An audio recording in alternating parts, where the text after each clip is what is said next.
जब मैं बचाया गया तो अपने कमरे में अन्य भाषा में प्रार्थना करना शुरू किया. This started when I got saved and started to pray in tongues in my room. When you spend time praying in tongues, you are prophesying to your divine destiny. जब आप अन्य भाषा में प्रार्थना करने में समय बिता रहे हो, अपनी अलौकिक बुलाहट की भविष्यवाणियां कर रहे हो. ओके मैं आज आपको, अगर आप मिनिस्ट्री में, आज आपको एक सीक्रेट सिखाता हूँ. If you are in ministry, I'll teach you a secret. Never try to open doors for you. कभी भी अपने लिए दरवाजे खोलने की कोशिश मत करो.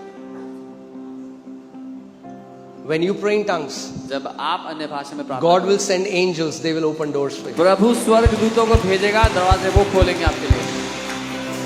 And क्योंकि हमने कभी दरवाजे नहीं खोले, And because we never try to open doors for I'm ourselves, telling you now, मैं आज बताऊं, every month हर महीने we have 80 to 90 invitations every month. 80 से 90 इनविटेशन आते हैं हर महीने. And all those meetings are above 50,000 people. और वो सारी मीटिंग्स 50,000 लोगों से ऊपर की हैं. आपको आइडिया नहीं है क्या होगा आपके साथ You have जब no आप idea. अन्य भाषा में प्रार्थना करने लग जाओगे. You have no idea what will happen with you when you will start praying in tongues. This is what I was teaching to the pastors there. मैं पास्टर्स को यही सिखा रहा था. Ministry can never be built by money. सेवकाई कभी भी पैसे से नहीं बनाई जा सकती. सोचो पैसे से हम एक बड़ा हॉल बना दें, Imagine we make a big hall with money. मगर इन लोग तो परमेश्वर ही ला सकता है. But God alone can bring people. कितनी भी बढ़िया बिल्डिंग बना दो. No matter how great a building you make. आप जानते हैं ये जो जहां ये मीटिंग थी, ये जंगल के, मतलब ये ऐसी जगह था जहां पता नहीं कैसे आए लोग. नेटवर्क नहीं था, कोई भी कुछ नहीं था. This place was in the middle of nowhere. There was no network, no towers, nothing. मगर जब आप अभिषेक में बढ़ जाओगे, But when you will grow in anointing, तो रेगिस्तान में भी जाओगे तो वहां भी परमेश्वर सबको लेकर आएगा. even if you are in the desert, the Lord will bring the people there.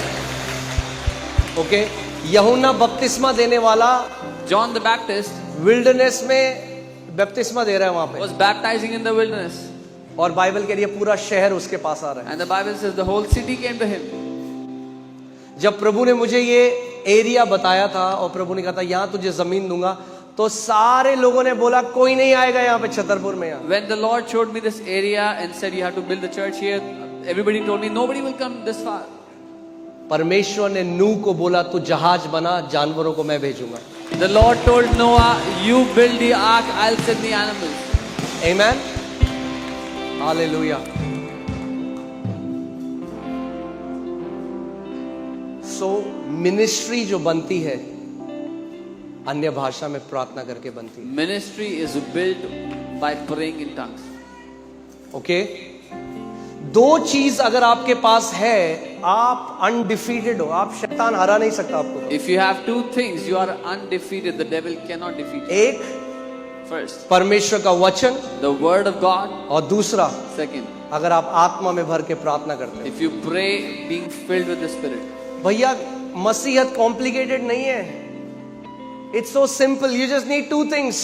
It's not complicated to walk with the Lord. आपको दो ही चीजें चाहिए. बोलो केवल दो चीज चाहिए. Only two things you need. परमेश्वर का वचन The word of God और आत्मा में प्रार्थना. and praying in spirit. फिर से बोलो परमेश्वर का वचन The word of God और आत्मा में and प्रार्थना. praying in the spirit. Hallelujah. Hallelujah.